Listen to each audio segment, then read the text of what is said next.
علي وسيدتنا فاطمة وسيدتنا زينب وسيدنا حسن وسيدنا اللهم صل على سيدنا ومولانا محمد صاحب التاج والمعراج والبراق والعلم دافع البلاء والوباء والقحط والمرض والألم اسمه مكتوب مرفوع مشفوع منقوش في اللوح والقلم سيد العرب والعجم جسمه مقدس معطر مطهر منور في البيت والحرم شمس الضحى بدر الدجى صدر العلا نور الهدى كهف الورى مصباح الظلم جميل الشيم شفيع الأمم صاحب الجود والكرم والله عاصمه وجبريل خادمه والبراك مركبه والمعراج سفره وفوق سدرة المنتهى مقامه وقاب قوسين مطلوبه والمطلوب مقصوده والمقصود موجود سيد المرسلين خاتم النبيين شفيع المذنبين أنيس الغريبين رحمة للعالمين راحة العاشقين مراد المشتاقين شمس العارفين سراج السالكين مصباح المقربين محب الفقراء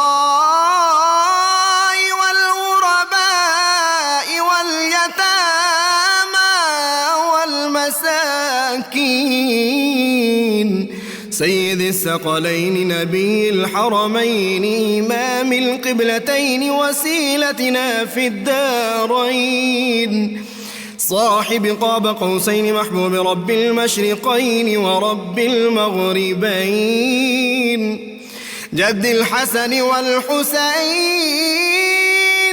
مولانا ومولى الثقلين سيدنا أبي القاسم محمد بن عبد الله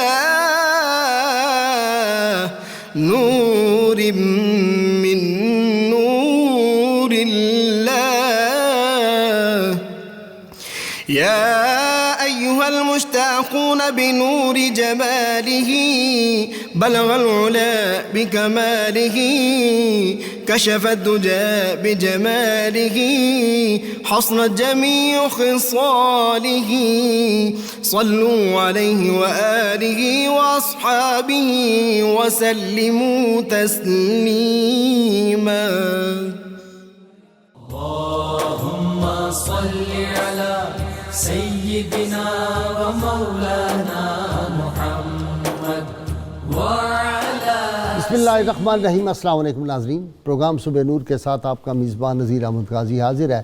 ناظرین کرام، حضرت ابو انیس محمد برکت علی صاحب رحمہ اللہ کی مشہور تالیف اسماء النبی الکریم صلی اللہ علیہ وآلہ وسلم سے ایک اسم مبارک پڑھنے کی سعادت حاصل کر رہا ہوں۔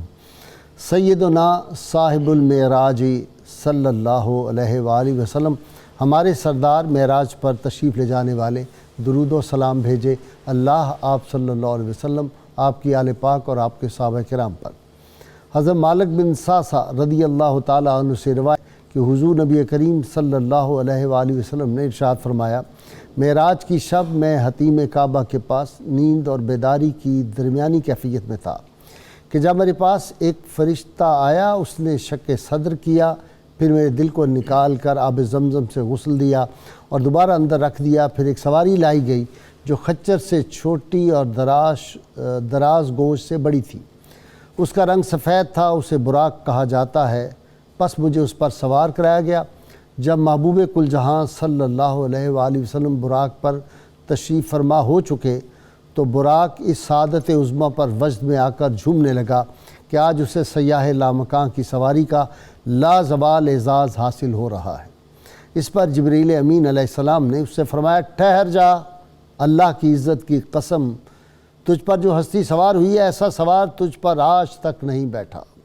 حضور نبی کریم صلی اللہ علیہ وسلم کو براق پر بٹھا کر بیت المقدس کی طرف لے جایا گیا۔ براق کی رفتار کا یہ عالم تھا کہ جہاں سوار کی نظر پڑتی وہاں اس کا قدم پڑتا، اور اس کی بعد بہت ہی زیادہ بلندیاں طے کرتے ہوئے اپنے رب سے ہم کلام ہوئے۔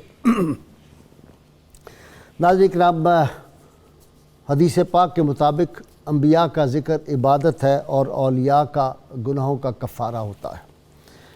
آج ہم ایک ایسے ولی کامل کا ذکر پاک کرنے کی سعادت حاصل کر رہے ہیں، سیدنا علی حجویری داتا گنج بخش رحمۃ اللہ علیہ کے شیوخ کے شیخ، پیروں کے پیر، جن کی بارے میں بہت خوبصورت اس دور کے بہت بڑے ولی اللہ، کامل ولی اللہ حضرت شیخ ابو جعفر حداد رحمۃ اللہ علیہ نے فرمایا تھا، اگر عقل و دانش کی، علم و معرفت کی کوئی جسمانی صورت ہوتی، مادی وجود ہوتا تو اس کا نام جنید ہوتا، سید الطائفہ جنید بغدادی رحمہ اللہ۔ ان کو جو فیض تھا وہ تو حضرت معروف کرخی رحمۃ اللہ علیہ کا جو فیض کا دریا رواں تھا وہ حضرت سری سکتی رحمۃ اللہ علیہ کے توسط سے ان تک پہنچا۔ پھر اللہ تعالیٰ نے ان کو یہ مقام عطا فرمایا تھا کہ کسی نے سوال کیا حضرت سری سکتی سے کہ ایسا ہوتا ہے کہ مرید اپنے مرشد سے بڑھ جائے؟ فرمایا ہاں، اس کی مثال جنید ہے۔ اور جنید بغدادی رحمہ اللہ کو اللہ تعالیٰ نے وہ نور معرفت عطا کیا تھا، وہ جو مشہور حدیث ہے، اتقوا فراست المومن فإنہ ینظر بنور اللہ، کہ مومن اللہ کے نور سے دیکھتا ہے، اس کی فراست سے تم ڈرو۔ نصرانی نوجوان ہے، بڑا ذہین ہے، بہت جگہوں پہ گیا، پھرتا رہا، اندر کا سکون نہیں مل رہا تھا، طبیعت بے چین تھی۔ آپ کی خدمت میں آپ کا شورا سن کے حاضر ہوا اور آتے ہی کہا کہ آپ کے نبی مکرم صلی اللہ علیہ وسلم نے یہ حدیث پاک پڑھی ہے۔ شکل اس نے اپنی سارا حلیہ مسلمان کا بنایا ہوا تھا۔ یہ حدیث پاک پڑھی کہ مومن کی فراست سے ڈرو، وہ اللہ کے نور سے دیکھتا ہے۔ کہا یہ کیسے اللہ کے نور سے مومن جو ہے دیکھتا ہے؟ کہا اس طرح دیکھتا ہے کہ نوجوان تم نصارہ میں سے ہو اور تم نصرانی ہو، فوری طور پہ کلمہ پڑھو اور رحمت کونین صلی اللہ علیہ وسلم کے جو ہے حلقہ غلامی میں آ جاؤ۔ بس اس نے فوری طور پہ کلمہ پڑھا اور آپ کے غلاموں میں شامل ہو گیا۔ اسی طرح کی ایک واقعہ جو ہے بہت مشہور آپ کا ہے کہ ایک جگہ آپ سفر میں تھے تو وہاں دیکھا بہت زیادہ لوگ جو تھے وہ کسی اور مذہب کے جو تھے ان کے بیٹھے ہوئے تھے، بڑے بڑے ان کے جو بھی مذہبی رہنما تھے۔ تو آپ اپنے شاگردوں کے ساتھ ذکر کی محفل میں تھے اور اس دوران میں جب کوئی تصوف کا کلام پڑھا گیا تو سب کو وجد آ گیا۔ اس نے جب دیکھا تو اس نے کہا کہ یہ کیفیت جو ہے، یہ ہمارے قلب پہ جو اثرات ہو رہے یہ تو کبھی ہوئے نہیں۔ تو جب یہ ذرا تھم گئی محفل جو تھی تو جا کے اس نے کہا آپ لوگ کون ہیں؟ آپ نے کیا پڑھا کہ ہمارے سب کے، ہم جو اپنے معبد خانے میں عبادت میں مصروف تھے، ہم جب باہر آئے تو ہمارے تو قلوب کی دنیا بدل رہی، یہ کیا ہے؟ جب آپ نے دین اسلام کا اس کو پیغام دیا اور اس پہ توجہ فرمائی تو وہ سب لوگ جو تھے وہ سب مسلمان ہو گئے۔ صرف ایک واقعہ سناؤں گا اور پھر میں اپنے آج کے اسکالر حضرات کی طرف جاؤں گا۔ آپ کہ بڑا مشہور آپ کی شخصیت کا واقعہ ہے اور بہت ہی دلچسپ ہے کہ آپ اپنے مرشد کریم کی خدمت میں حاضر ہوئے، دیکھا تو ایک شخص بالکل بے ہوش پڑا ہے۔ لوگوں نے بتایا یہ کافی دیر سے بے ہوش پڑا ہے۔ حضرت سر سکتی رحمۃ اللہ علیہ بیٹھے تھے۔ عرض کیا کہ حضرت یہ کیا ہوا، یہ آدمی کیوں بے ہوش ہوا؟ کہا میں نے تو کچھ نہیں کیا، قرآن حکیم کی آیت مبارکہ پڑھی تھی اور جو ہی آیت پڑھی اس نے سنی اور یہ بے ہوش ہو گیا۔ تو اب اس کو ہوش نہیں آ رہا تو جنید بغدادی نے عرض کیا یا شیخ اس کو دوبارہ وہی قرآن حکیم کی آیت آپ سنائیں تو یہ ہوش میں آ جائے گا۔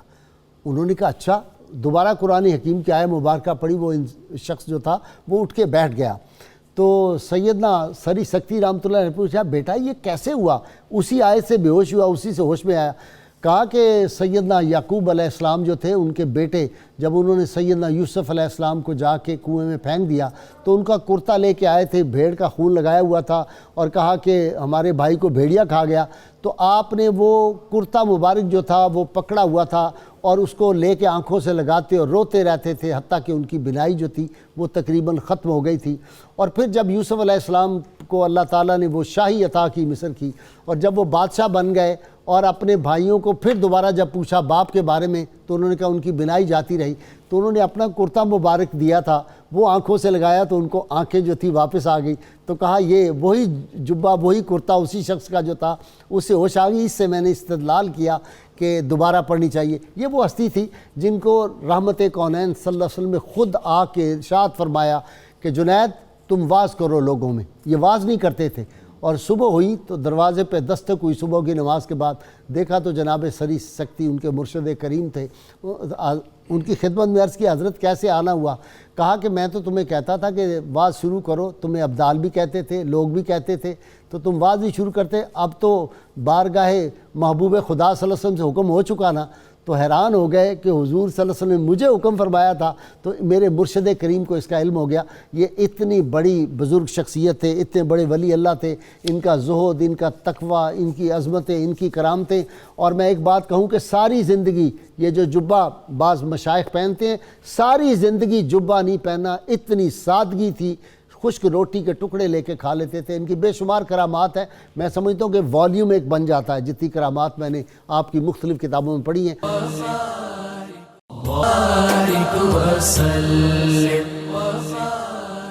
میں ابتدا کر رہا ہوں جناب قادری صاحب۔ جی قادری صاحب، اچھا جنید بغدادی نام ایسا ہے، جب یہ کسی کا بھی نام ہونا تو ایک دل پہ بڑی کیفیت آتی ہے، بڑی کیفیت، پیارا سا نام۔ بسم اللہ الرحمن الرحیم، بڑا خوبصورت نام ہے اور بڑی راحت محسوس ہوتی ہے۔ آپ نے اپنے انٹرو میں جو تفسیر بیان فرمائی اس کے آخری حصے میں آپ نے جنید بغدادی رحمۃ اللہ تعالی علیہ کی قرآن فہمی کی بات کی اور قرآن سے استدلال کی بات فرمائی۔ اسی بات کو میں تھوڑا آگے بڑھانا چاہتا ہوں کہ آپ کی قرآن فہمی کس درجے کی تھی اور قرآن کے معنی اور مفاہیم پہ گرفت کتنی مضبوط تھی۔ سبحان اللہ۔ آپ دیکھیں بوڑھی آپ کے پاس آتی ہے اور کہتی ہے میرا بیٹا کھو گیا، بیٹا بھی میرا اکلوتا ہے اور میرا بیٹا مل نہیں رہا، تو فرمایا اچھا جاؤ صبر کرو، اللہ تعالیٰ لوٹا دے گا، ان اللہ مع الصابرین۔ اللہ تعالیٰ صبر کرنے والوں کے ساتھ ہے۔ وہ واپس چلی جاتی، پھر چند دن بعد آتی، کہتی میرا بیٹا نہیں آیا، اور پھر آ کے روتی ہے، کہتی جی میرے بیٹے کی بازیابی کی دعا فرما دیجئے مل جائے، پھر فرمایا جاؤ صبر کرو۔ تیسری بار پھر آتی ہے چند دن کے بعد، ماں تھی، اولاد کی ماں سے محبت اور ماں کی اولاد سے محبت، اس چیز کو الفاظ کا پیراہن نہیں پہنایا جا سکتا، اس کی وسعت کو الفاظ میں نہیں احاطہ نہیں کر سکتے۔ جو 70 ماؤں سے زیادہ پیار کرے اس کی رحمت کا احاطہ کون کرے گا؟ اس کی رحمت تو ہر چیز کا جو احاطہ کر رکھا ہے، بس اس کی رحمت اس طرف صدق کے دل سے، ڈرامے سے نہیں، ایکٹنگ سے نہیں، اس کی طرف توجہ کرے، کوئی شک نہیں، اخلاص سے، اخلاص کے ساتھ۔ جی اچھا تیسری بار آئی تو پھوٹ پھوٹ کر رونے لگی، کہنے لگی اب تو صبر کے پیمانے جو ہے وہ چھلک پڑے ہیں اور ضبط کے بندھن بھی ٹوٹ گئے ہیں، اب بتائیے میرا بیٹا کب ملے گا؟ تو آپ کیوں نہیں فرما دیتے؟ اب میرا ضبط کا بندھن بھی ٹوٹا ہے، صبر کے پیمانے بھی چھلک اٹھے ہیں، تو میں جاؤ تیرا بیٹا گھر آ گیا ہے، جاؤ تیرا بیٹا گھر آ گیا ہے۔ جا کے گھر دیکھتی ہے تو بیٹا وہاں موجود تھا، واپس آ کہتی ہے کہ آپ کو جب تین مرتبہ تیسری مرتبہ میں آئی، وہ بار بار آ رہی تھی، آپ نے ہمیشہ کہا صبر کرو، اب آپ نے کیسے فرما دیا کہ بیٹا میرا مل گیا؟ میں کیا تم قرآن نہیں پڑھتی ہو؟ سبحان اللہ۔ تو کہا فرمائیے، فرماتے ہیں میرا رب فرماتا ہے امن یجیب المضطر اذا دعاہ ویکشف السوء، اللہ فرماتا ہے کہ میں ہمیشہ بے قرار اور مضطرب دل کی دعا کو سنتا ہوں جو خلوص نیت پر مبنی ہو، جس کے اندر اضطراب ہو، بے قراری ہو اور تڑپ ہو، جس کے اندر اس دل کی میں دعا سنتا ہوں، غافل دل کی دعا میں نہیں سنتا، اور اس کی تکلیف کو دور کرتا ہوں جو اضطراب کے ساتھ دعا کو مانگے۔ فرمایا تم پہلی 2 مرتبہ آئی، تمہارے اندر میں نے وہ اضطراب نہیں دیکھا، میں نے وہ بے قراری اور تڑپ نہیں دیکھی، تم بے چین تو تھی بیٹے کی محبت کے لیے لیکن اس کے اندر وہ اضطراب نہیں تھا، وہ درد، وہ سوز نہیں تھا۔ اگر وہ سوز اور درد اسی وقت ہوتا تو آج اسی کی ضرورت ہے، آج یہ ایکٹنگ والی دعاؤں کی ضرورت نہیں ہے، آج اسی لمحے ہمیں ہر لمحے صدق دل سے دعا مانگنی چاہیے اور خلوص نیت سے مانگنی چاہیے، اور اس میں کوئی ایسے الفاظ سمجھنا چاہیے کہ اللہ تعالیٰ کی جو نظر ہے وہ انسان کے دل اور نیت پہ ہے، دل اور نیت پہ ہے، بنیادی چیز پہ ہے، اگر ہم کس طرف چل پڑے ہیں۔ ہم تو لوگوں کو دکھاتے ہیں. اب لوگوں کو خوش کرنے کا کیا فائدہ, صاحبان اقتدار کو خوش کرنے کا کیا فائدہ؟ دعا تو اللہ کے حضور مانگیں, اللہ سے کہیں کہ یا اللہ ہمیں دیانتدار نیک حکمران عطا فرما دے, یا اللہ کریم ہماری خطاؤں کو معاف کر, سب کی خطاؤں کو, ہماری خطاؤں کو, ہمارے جس درجے پہ جس منصب پہ کوئی ہیں سب سے خطائیں ہوئی یا اللہ معاف کر دے. اور اجتماعی توبہ کرنی چاہیے, سب کو اجتماعی طور پہ توبہ کرنی چاہیے. اچھا, آپ سے پوچھا گیا کہ صوفی کسے کہتے ہیں. اب آپ نے جنید بغدادی کی آپ نے تعلیمات دیکھ لی, فرمایا الصوفی لا یرا فی الدارین مع اللہ غیر اللہ. فرمایا صوفی وہ ہوتا ہے کہ دونوں جہانوں میں جس کی نگاہ میں سوائے ذات قدیم کے اور کوئی نہ ہو, اسے صوفی کہتے ہیں. سوائے رب کی ذات کے کوئی ذات دوسری نہ ہو. پوچھا کہ عارف کسے کہتے ہیں. فرمایا من نطق عن سرک وانت ساکت. فرمایا عارف اسے کہتے ہیں کہ تو خاموش رہے اور تیرے دل کے بھید اور راز وہ بتا رہا ہو, اسے عارف کہتے ہیں. سبحان اللہ. اچھا جی ڈاکٹر تنوری صاحب, شوکت سنجر و سلیم تیرے جمال کی نمود, اور فقر جنید و با یزید تیرا جمال بے نقاب. میں تو جب یہ سنتا ہوں نا یا پڑھتا ہوں تو میری عجیب کیفیت ہو جاتی. لوح بھی تو, قلم بھی تو, تیرا وجود الکتاب, گنبد آبگینہ رنگ تیرے محیط میں حباب, اور شوق تیرا اگر نہ ہو میری نماز کا امام, میرا قیام بھی حجاب, میرا سجود بھی حجاب. اب ہمارے اقبالیات اور اقبال سے ہی شروع کر دیا. جی عائشہ, بالکل آپ نے یہ جو علامہ کا شعر پڑھا, شوکت سنجر و سلیم تیرے جلال کی نمود, فقر جنید و با یزید تیرا جمال بے نقاب. یہ بنیادی طور پہ علامہ نے ڈیفائن کر دیا کہ اسلامی تصوف ہے کیا. اسلامی تصوف جمال مصطفی کی مجسم صورت ہے. سبحان اللہ. یعنی حضور کا جو خلق ہے اس کو پوری ملت کے اندر جس طبقے نے کما حق کہو ڈیمانسٹریٹ کیا وہ صوفیہ ہیں, اور اس معراج پہ پہنچایا آپ صلی اللہ علیہ وسلم کی اخلاقیات کی تعلیمات کی اتباع کو, کہ اس کی مثال ہم پیش نہیں کر سکتے. اسوہ مصطفیٰ صلی اللہ علیہ وسلم کو اپنا مزاج بنا لیا. اور غازی صاحب ان میں سر فہرست جو صوفیہ ہیں ان میں سیدنا جنید بغدادی بھی ہیں. وہ مقام ہے کہ آپ کو طاؤس الفقراء کہا گیا, تاج العارفین کہا گیا. اچھا داتا صاحب بھی تو سلسلہ جنیدیہ کے ہیں نا, بلکہ آپ نے فرمایا جنیدی ہیں کہ میں جنید بغدادی کے مکتبہ فکر کا پیروکار ہوں. آپ نے خود لکھا ہے, اور میرے شیخ جو ہیں وہ آپ کو فالو کرتے ہیں اور آپ کی تعریف اور آپ کی فکر کو لے کے چلتے ہیں. قاضی صاحب, حضرت جنید بغدادی کی شان بڑی جامعیت کی حامل ہے. ہماری تاریخ میں, تصوف کی تاریخ کے اندر جن صوفیاء نے تصوف کی تعلیمات کو دانش و حکمت اور اصول پر استوار کیا, ان میں حضرت جنید بغدادی شامل ہے. اسی لیے مجدد روحانیات کہتے ہیں کہ آپ نے نہ صرف اخلاقیات کے اوپر اس کو ایک عملی اس کا مظاہرہ, بلکہ تصوف کی تعلیمات کی حکمت کو بھی بڑے واضح انداز سے جو ہے منضبط کیا, مرتب کیا.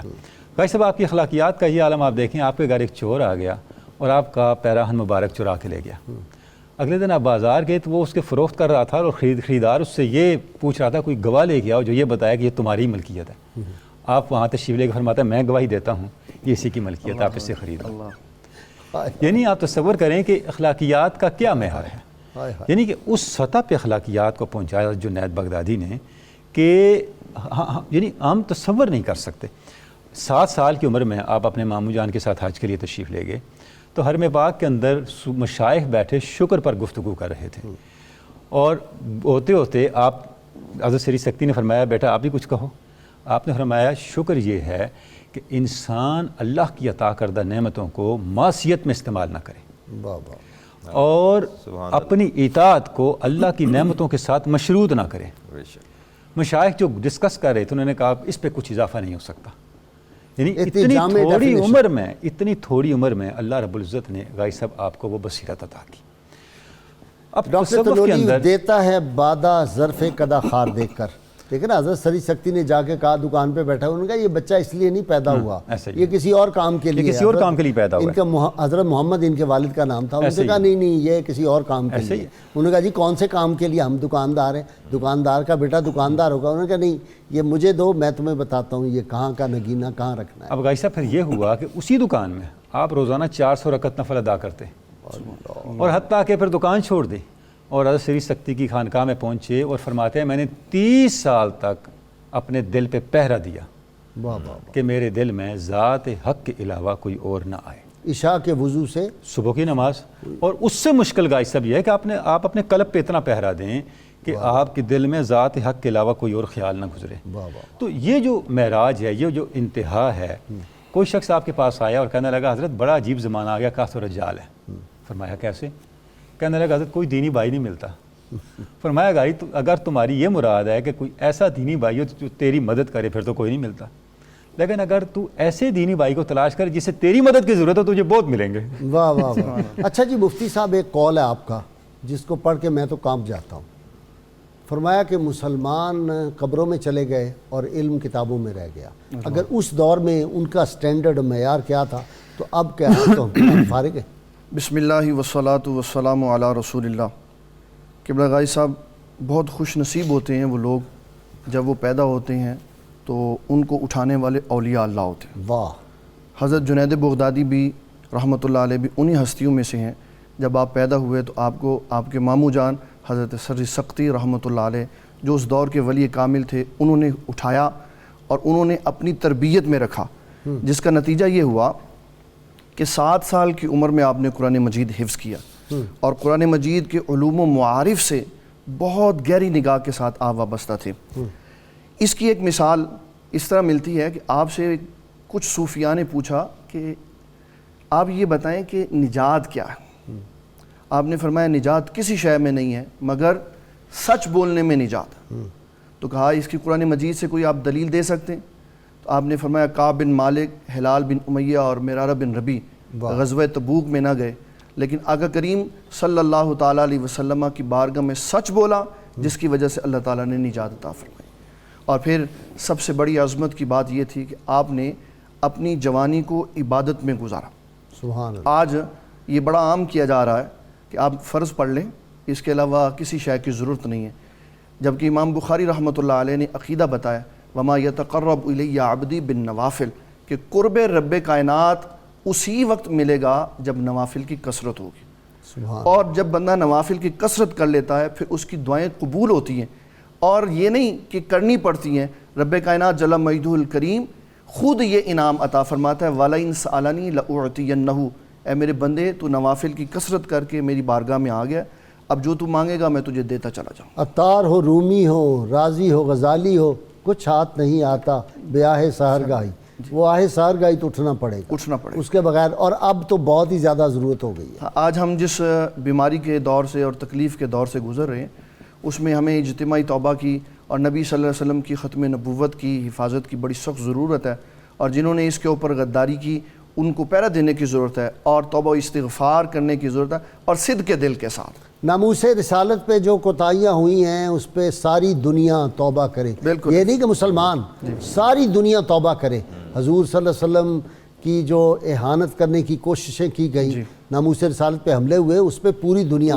اور یہ میں کہہ رہا ہوں لوگوں کو کہہ رہا ہوں، اس کو انگلش میں بھی میں انشاءاللہ تعالیٰ کر رہا ہوں، اس پہ بھی کچھ کلپس اپنے بھجوا رہا ہوں کہ پوری دنیا جو ہے اس بات کو سمجھے کہ اس وجہ سے یہ عذاب آیا ہے اللہ کے محبوب بندوں کے. جب آپ انس بن مالک کی قبر پہ ڈانس کریں گے کھڑے ہو کے جوتوں کے ساتھ تو پھر آپ کیا توقع رکھیں گے؟ جب خالد بن ولید کی قبروں کو گرا دیا جائے گا، صحابہ کی قبروں کو گرا دیا جائے گا. فاطمہ وسیدتنا زینب وسیدنا حسن وسیدنا حسین وعلى آلہ وصحبہ وبارک وسلم. جی ڈاکٹر صاحب. جی غازی صاحب حضرت یہ جنید تصوف بغدادی- کی باتیں ہیں. سبحان اللہ. غازی صاحب عقل یہاں پہ جو ہے جیسے کیا میں وہ کیا ہے کہ صبح ازل یہ مجھ سے کہا جبرائیل نے جو عقل کا غلام ہو وہ دل نہ کر قبول. وہ دل نہ کر وہ دل. جی اچھا غازی صاحب عرض یہ ہے کہ جیسے میں عرض کر رہا تھا کہ حضرت جنید بغدادی نے صوفیاء کے احوال، کیفیات اور تصوف کے معاملات کو جتنے حسن اور نظم کے ساتھ بیان کیا اس سے ایک ڈسپلن آپ نے ڈیولپ کیا. آپ اپنے جو مریدین تھے ان کے احوال و کیفیات کے نباز تھے، ٹھیک. ان کے طبیب تھے. آپ کا ایک مرید تھا جس کے ذہن میں یہ خیال آ گیا کہ اس کا مقام آپ سے بڑھ گیا ہے اچھا. اور وہ آپ سے الگ ہو گیا. کافی عرصے تک وہ آپ کی نشست میں نہ آیا، آپ کی مجلس میں نہ آیا. کچھ وقت کے بعد اس نیت سے آیا کہ آ کے ذرا چیک کر لے کیا واقعی ایسا ہی ہے، اور آ کے آپ کی بارگاہ میں حاضر ہوا تو کچھ سوالات اس نے پیش کرنے شروع کیے. جب آپ نے اس کے سوالات سنے تو آپ نے فرمایا تمہیں میں لفظ اور عبارت میں جواب دوں یا حقیقت اور معنی میں؟ واہ واہ واہ. تو اس نے کہا تو دونوں طرح جواب دے دیں. فرمایا لفظ اور عبارت میں تو تیرے سوال کا جواب یہ ہے کہ تو مجھے چیک کرنے کے لیے آیا ہے، میرا تجربہ کرنے کے لیے آیا ہے، بہتر تھا اس سے پہلے تو اپنے آپ کو چیک کر لیتا، واہ واہ واہ واہ، تو ابتلا میں نہ پڑتا۔ سبحان اللہ۔ اور حقیقت میں یہ میں تمہیں جواب دے رہا ہوں کہ میں تمہیں درجہ ولایت سے معزول کر رہا ہوں۔ اچھا، اب اس کا وہ جتنا اچھا اس میں ہوتا ہے نور فراست تھا اس کا، غازی صاحب جو نور فراست تھا وہ سلب ہو گیا۔ غازی صاحب یہ جو تعلق ہے نا جو استاد اور شاگرد کا، شیخ اور مرید کا، یہ پرائمریلی ایک روحانی تعلق ہے۔ اسے صوفیاء کہتے ہیں۔ جب آپ شیخ کے پاس جاتے ہیں تو اگر آپ نے اپنا پیالہ الٹا رکھا ہوا ہے تو اس میں کچھ بھی نہیں آئے گا۔ عز اور انکسار اور اخلاص کے ساتھ جب اپنے استاد اور شیخ کے پاس جاتے ہیں تو آپ کو اپنی شیخ کی برکات حاصل ہوتی ہیں، اور جیسے ہی آپ کے نفس کے اندر خود نمائی پیدا ہوتی ہے اس کا نتیجہ کچھ اور نکلتا ہے۔ یہی وجہ ہے، ابھی آپ نے ایک ریفرنس کوٹ کیا تھا کہ حضرت سری سکتی سے پوچھا گیا کبھی مرید شیخ سے بڑھتا ہے؟ تو آپ نے فرمایا ہاں۔ انہوں نے کہا مثلاً؟ فرمایا جیسے جنید۔ لیکن جنید کیا سوچتے تھے؟ انہوں نے ایسا کبھی نہیں سوچا۔ نا ان کے پاس معاصرین آئے کہ آپ واز کہیں، سکتے تو آپ نے کیا فرمایا؟ آپ نے فرمایا حضرت سری سکتی موجود ہے، میں کیوں واز کہوں؟ وقت کے اولیاء نے کہا فرمایا نہیں، حتیٰ کہ ذات رسالت مدفن کہاں بنایا ہے؟ حکم آپ فرمایا۔ نے قبر کہاں بنوائی ہے؟ شیخ کے قدموں میں بنائی ہے۔ آپ گئے ہیں، میں گیا ہوں، دیکھا ہے۔ بالکل۔ تو جب آپ صلی اللہ علیہ وسلم نے ارشاد فرمایا تو حضرت جنید نے، حضرت سری سکتی نے پیغام بھجوایا اب تو واز کرو۔ تو اب آپ نے اس پہ کمنٹ کیا کیا؟ فرمایا کہ اب میں واز کروں گا، کیونکہ میرے دل میں وہ جو زنار تھا، ایک وہم تھا، وہ ختم ہو گیا کہ شیخ مجھ سے بڑے ہی ہیں، اس لیے تو میرے اس معاملے سے آگاہ ہوئے ہیں۔ واہ واہ واہ۔ تو یہ غازی صاحب جو طریقہ ہے، ڈسپلن ہے صوفیاء کے ہاں، ادب کی وہ انتہا ہے۔ اچھا، اب جب وہ جو مرید تھا، جب اس کو یہ وہم ہو گیا، یہ ظلم ہو گیا، تو آپ نے اس کو اس سے نکالا۔ اچھا، جب اس کا وہ اندر کا بت ٹوٹ گیا، اس نے توبہ کی، تو آپ نے اس کو پھر اسی منصب پہ، اسی نور فراست پہ، اسی نور ولایت پہ بحال کر دیا۔ تو یہ جو شان حضرت جنید بغدادی کی، بھائی صاحب جو تصوف کے اندر سلاسل ہے، اس میں ایک طریق تو یہ ہے جب جذبات، احساسات اور جذبہ عشق سے مغلوب ہو کے صوفیاء آگے بڑھتے ہیں۔ 10 سلاسل داتا صاحب نے فرمایا۔ ایک طریق وہ ہے جس میں ہوش و حواس کے ساتھ آگے بڑھتے ہیں۔ حضرت جنید بغدادی اس طریق کے امام ہیں۔ واہ واہ واہ اور حضرت داتا حضور نے فرمایا کہ یہ طریق میرے شیخ کے طریقت کے مطابق پہلے سے افضل ہے۔ واہ۔ کیوں کہ جو پہلا طریق ہے اس کا انجام کیا ہے کہ جب موسیٰ علیہ السلام پہ اللہ کی تجلی ہوئی فخر موسیٰ صاعقہ، اور دوسرا طریق کیا ہے کہ حضور اقدس معراج پہ تشریف لے گئے، موسیٰ ز ہوش رفت بیک پر تو صفات تو این ذات میں نگری در تبسم، کہ موسیٰ ایک تجلی برداشت نہ کر سکے اور ہوش ان کا چلا گیا۔ اے میرے حبیب، آپ ہوش کے اندر اور پورے ایک شان معرفت کے ساتھ ذات حق کا مشاہدہ کر رہے ہیں۔ اچھا جی، مفتی صاحب شاہ ولی اللہ فرماتے ہیں کہ تمام جو تصوف کے سلاسل ہیں ان کے اپنے اوراد اور اذواق ہیں، مختلف ہیں، لیکن کہتے ہیں کہ نسب میں سارے جنید بغدادی سے متفق ہیں۔ قبلہ غازی صاحب، اگر ہم اپنے روحانی سلسلوں کو دیکھیں تو یہ حضرت جنید بغدادی سے ہوتے ہوئے پیچھے دو شخصیات کی طرف جاتے ہیں۔ ایک حضرت سیدنا علی المرتضیٰ کہ حضرت جنید بغدادی ان کے سلسلے میں آتے ہیں، اور دوسرے حضرت سیدنا ابو بکر صدیق رضی اللہ تعالیٰ عنہ، نقشبندیوں کے امام۔ جی، نقشبندیوں کے امام۔ تو آپس میں سارے متفق ہیں، اور دادا صاحب رحمۃ اللہ علیہ خود نقشبندی ہیں اور حضرت جنید بغدادی کے سلسلے سے وابستہ ہے کہ آپ کے پاس ابو بکر صدیق کی طرف سے بھی فیض ہے اور حضرت سیدنا علی المرتضیٰ رضی اللہ تعالیٰ عنہ کی طرف سے بھی فیض ہے۔ ابو بکر قطانی کہتے ہیں کہ ایک دن میں نے حضرت جنید بغدادی سے کہا کہ محبت کیا ہے، اس کے بارے میں وضاحت فرمائی۔ تو آپ نے فرمایا کہ مرید کا شیخ کی صفات میں فنا ہو جانا یہ محبت ہے، اور فرمایا جب انسان نبی صلی اللہ تعالیٰ علیہ وسلم کی صفات میں فنا ہو جاتا ہے۔ سبحان۔ اور حضرت جنید بغدادی کے بارے میں ابھی انٹرو میں بھی آپ نے یہ کہا کہ دادا صاحب رحمۃ اللہ علیہ نے کشف المحجوب شریف میں اس کی وضاحت فرمائی کہ حضرت سر سختی نے یہ جو کہا نا کہ مرید افضل ہو جاتا ہے بسا اوقات شیخ سے، آپ نے فرمایا کہ حضرت سر سختی کا یہ جملہ تواضع کے اوپر مبنی تھا، اور پھر اس کی وضاحت بھی کر دی، حوصلہ افزائی ہے جی، اور اس کی وضاحت بھی کر دی کہ دنیا میں اصول ہے کہ جو اوپر عہدوں پہ بیٹھے ہوئے ہیں کم ہے کہ ان کو نیچے والے عہدوں کا پتہ ہو، لیکن جو نیچے ہوتا ہے اس کو اوپر عہدوں پہ سارا پتہ ہوتا ہے، اور روحانیت میں جو نیچے ہوتا ہے اس کو یہ پتہ نہیں ہوتا میرے اوپر کیا ہے۔ باپ کی خواہش یہ ہوتی ہے کہ اس کا بیٹا اس سے آگے بڑھ جائے۔ آپ سے پوچھا ایک سوال کہ ابھی آپ 7 سال کی عمر میں تھے، اس وقت آپ کے علم و معرفت کا یہ مقام تھا کہ جناب کوئی ایسا عمل بتائیں جس سے نیند اڑ جائے۔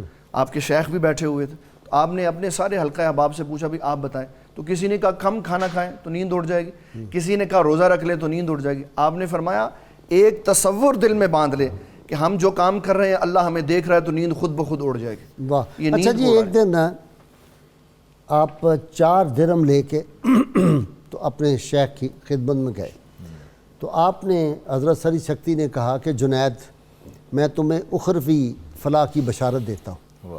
کہا حضرت کس لیے؟ کہا مجھے 4 درہم کی ضرورت تھی، میں نے اللہ سے دعا کی یا اللہ جو تیرا بندہ اخروی طور پہ جس کو فلاح تو نے عطا کرنی ہے اس کے ذریعے سے مجھے یہ 4 درہم بھیج، تو ابھی دعا کی تھی تو تم آ گئے، وہ بشارت میں تمہیں دے رہا ہوں۔ سبحان اللہ۔ اچھا غازی صاحب، آپ بنیادی چیز دیکھیے کہ رزق حلال انسان کی عبادت میں بھی تاثیر پیدا کرتا ہے، اس کے اعمال میں بھی تاثیر پیدا کرتا ہے، اس کی دعاؤں میں بھی تاثیر پیدا کرتا ہے۔ اس کے بغیر تو بات ہی کوئی اس نہیں، کے بغیر تو سوال پیدا نہیں ہوتا۔ جنید چاہے بغدادی کعبے کی دیوار کو پکڑا ہوا ہو، کعبے کے دروازے سے چیخ رہا ہو، جو مرضی کرے، لیکن رزق حلال بنیادی چیز ہے۔ حارث محاسبی رحمۃ اللہ تعالیٰ علیہ آپ کے پاس، آپ جنید فرماتے ہیں کہ میں نے جب دیکھا کہ ان کے یہ تبع تابعین میں سے ہاں، تبع تھے، تابعین امام میں سے حسن بصری سے بھی انہوں نے فیض پایا ہے، بالکل فیض پایا، بڑے کمال کے بزرگ تھے، کمال کے بزرگ۔ بات سننے والی بات بڑی باکمال ہے۔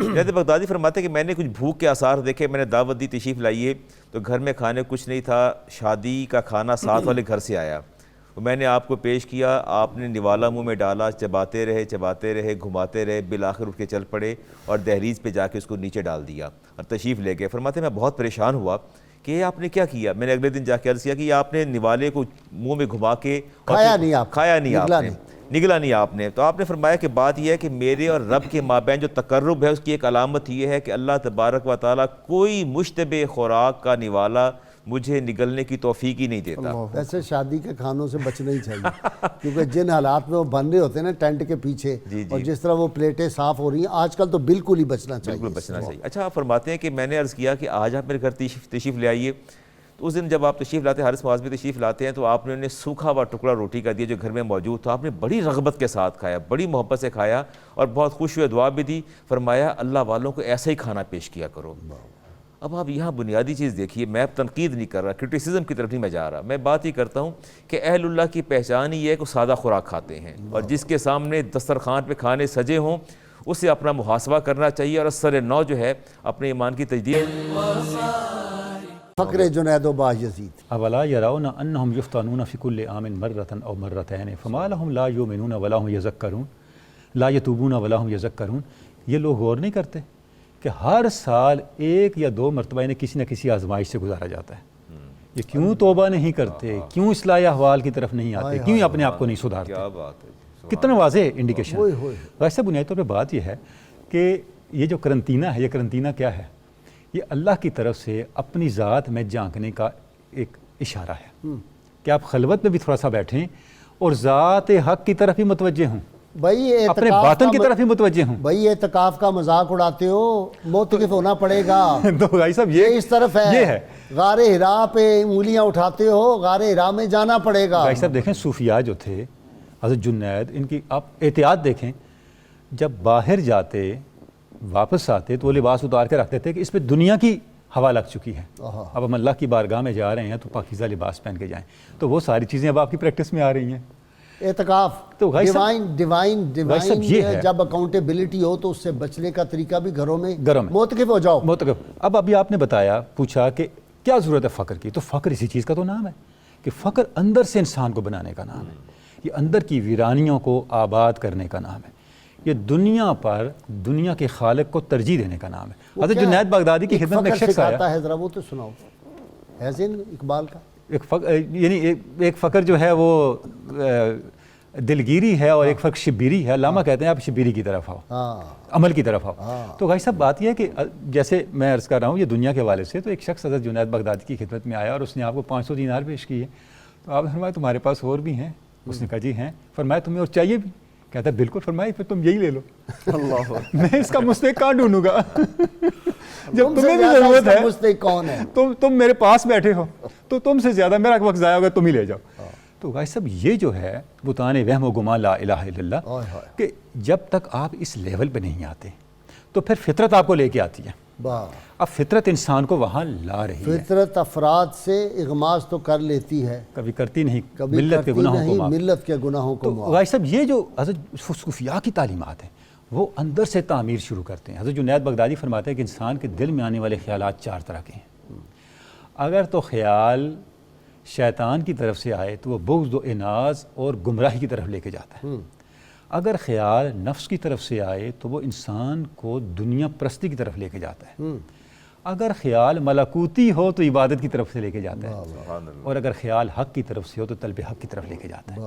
انسان کو جج کرنا چاہیے، اپنا محاسبہ کرنا چاہیے کہ وہ کن خیالات سے گزر رہا ہے۔ اچھا جی، آپ نے فرمایا کہ کسی نے کہا جی فقر کی اعلیٰ منزل کیا ہے؟ آپ نے کہا وہ یہ ہے کہ بندہ جب ذات حق کے ساتھ 1 to 1 ہو تو چاہے تلوار بھی لگے تو اس کا اس کو پتہ ہی نہ ہو۔ پتہ ہی نہیں۔ وہ حضرت علی والی بات آپ کے ذہن میں آ گئی ہوگی کہ تیر نکل گیا بھائی۔ جی قبلہ غائب صاحب، جو صوفیہ اکرام ہوتے ہیں یہ حقیقت میں لوگوں کو اللہ تعالیٰ سے ملانے والے ہوتے ہیں، اور آج کے دور میں اگر ہم کسی ایسی شخصیت کو دیکھیں کہ جو آگے نہیں کام چلا رہا تو اس کا مطلب ہے وہ خواہش نفس میں پڑا ہوا۔ پیر کا ایک معنی، صوفی اور پیر کا ایک معنی اس طرح بھی کیا گیا جو میں اکثر اپنے والد گرامی رحمۃ اللہ علیہ سے سنا کرتا تھا۔ آپ فرماتے تھے پیر میں پیار کی ہوتی ہے، یہ یاری کی ہوتی ہے، اور رب کی ہوتی ہے۔ پیر وہ ہوتا ہے جو بڑے پیار سے بندے کی رب سے یاری لگوا دیتا، اور یہ سارا اللہ والا نہیں تو وہ اللہ والا نہیں ہوگا جو جا کے آپ کو کسی وزیر مشیر، کسی وزیر اعظم، کسی بڑے سے ملاقات کروا دے۔ جی وہ نہیں ہوگا۔ اچھا، اور اس میں جنید بغدادی کی زندگی میں جو ہمیں اللہ تعالیٰ کے قرب کی شے نظر آئی وہ ہے اللہ کی عبادت۔ بڑھاپے میں بھی آپ بڑی مشقت کرتے اور بڑے نوافل پڑھتے اور بڑے وظائف پڑھتے، مریدین کہتے حضرت آپ تو اب بہت بڑے شیخ ہیں، اب کم کر دیں، تو فرماتے کہ یہی عبادت ہے جو مجھے اللہ کے قریب لے کے آئی۔ تو فرماتے کہ جو اولیاء اللہ ہوتے ہیں ان کے سارے وظائف آخری سانس تک ان کے ساتھ رہتی اور کبھی بھی ان سے تعلق نہیں چھوٹتا۔ اچھا مفتی صاحب، آپ کو پتہ ہے کہ سیدنا جنید بغدادی بہت مشکل سے کسی کو مرید کرتے تھے؟ جی، آپ کے مریدوں کی تعداد ہزاروں میں نہیں تھی، 8 یہ ایسے تو بندے۔ اب شروع ہوا ہے کہ اعلان ہو رہا ہوتا ہے، جنہیں جنہیں کنے جانا ہے وہ کیا، آگے میں نہیں بات کرتا کہ جی وہ آ جائے، جلدی سے شامل ہو جائے فلاں، وہ تو کرتے نہیں تھے، اتنا معیار ان کا۔ جی میں اس میں ایک تھوڑی سی وضاحت کر دوں۔ پہلے اعتقادی خرابیاں نہیں ہوتی تھیں، لوگوں کے اعتقاد درست ہوتے تھے۔ پیر جن کو مرید کرتا تھا ان کو منزل مقصود پر پہنچانے کے لیے مرید کرتا تھا۔ پھر جب اعتقادی خرابیاں شروع ہو گئیں تو پیران اعظام نے لوگوں کو اس لیے حلقہ ارادت میں کثرت سے داخل کر لیا تاکہ لوگ بدعقیدہ نہ ہو جائیں، بدعقیدگی سے بچانے کے لیے۔ اب ان میں سے بھی پہلے کی تعداد کے مطابق 1-2 ہوتے ہیں جو مقام معرفت کی طرف جاتے ہیں، باقی سارے صرف بدعقیدگی سے بچنے کے لیے مرید کیے ہوتے ہیں۔ لیکن بہتری اس میں کام ہوتی ہے، چلانے کے لیے بھی ہوتا ہے، ذرا کاروبار بھی تو چلتا ہے نا جی۔ باس یہی شیخ حرم ہے جو چرا کر بیچ کھاتا ہے، گلی میں بو ذرو دل کے اویسو چادر زارا۔ اگرچہ یہ آپ کا سبجیکٹ نہیں ہے، ڈاکٹر کنولی کی طرف آ جاتے ہیں۔